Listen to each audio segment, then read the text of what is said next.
Nu skal det handle om e-sportsmulighederne i Call of Duty Black Ops 3.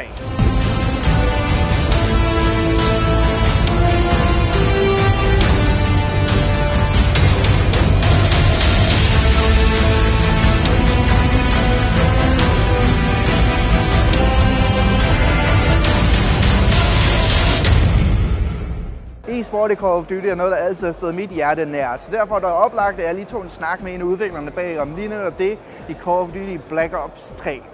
Hvad han havde at sige om det, kan du høre lige her. Welcome to the Call of Duty Black Ops 3 Global Esports Reveal, coming to you live from Gamescom in Germany. We had a great live stream event where we were able to talk about a lot of the new improvements on the esports front. So I think for us, there's a couple of things that really stand out.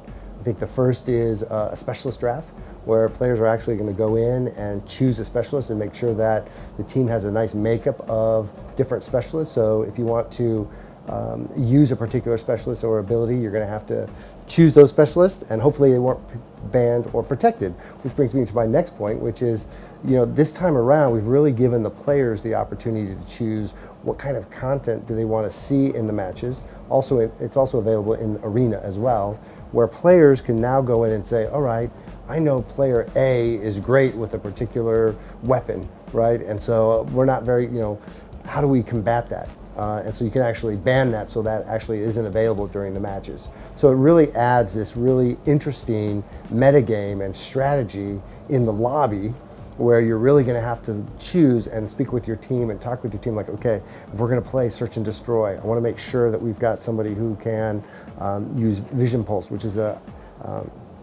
it sends a pulse out into the environment to see who's at the bomb flag, or excuse me, at the bomb site. So really using a lot of those different abilities and the weapons, really going to create this unique metagame that is going to be new to esports, and we're pretty excited for our fans to try that out.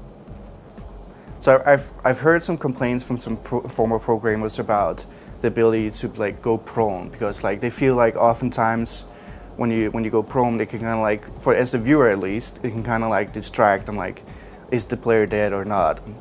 And what do you feel about that? Yeah, look, I think prone's been in a lot of Call of Duties. I think it's just part of a strategy that a lot of players use when you, especially on the pro level, and you watch these guys with the ability and the skill that they have lines of sight that I think most players don't even think about. So for me, I look at going to prone, or where they're looking at a particular line of sight, whether it be in a house or a bridge, or trying to protect the uplink, or if they're trying to protect a bomb site. I think pro players have a tendency to really look at what is going to give them the most advantage, right? Versus looking at it as, oh, I wish that didn't happen, or we took a piece of content out. So it's really offering the players, I think, more of a strategy.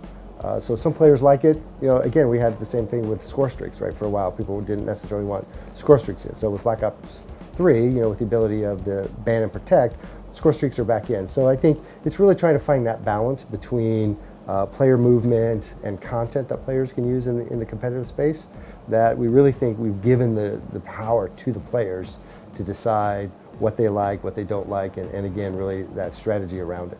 Can they pull the improbable? You see the point sticking in. It should be, that should be it here with the final hard point. They should be able to close it out as they're going to get set up inside. That's going to be 254 Team TP as they're able to close it out. Let's give them a round of applause in game number one. What have you done to try and promote some of the bigger events in games, get more viewers for some of the bigger esports events? So the live event viewer is going to allow us to be able to actually have content inside the game. So anytime we can promote events that give us the ability to broaden that to fans is like us, maybe I've never been, or it's not event around me, or maybe I'm sort of interested to see, it's going to be an opportunity for players to actually see that in the game.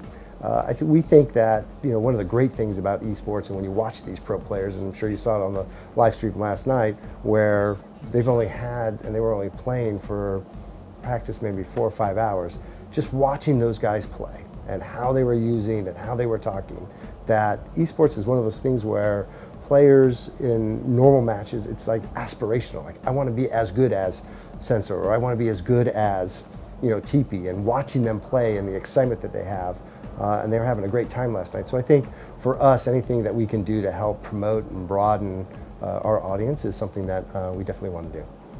So when you tune into that, is that a video feed or are you actually in-game watching as a spectator? We haven't announced all the features on that yet, so we'll have more to come on that feature a little bit later. He's going to use this area to wall run. He's going to quit that overdrive at the right time. He jumped over it! Jumped over it!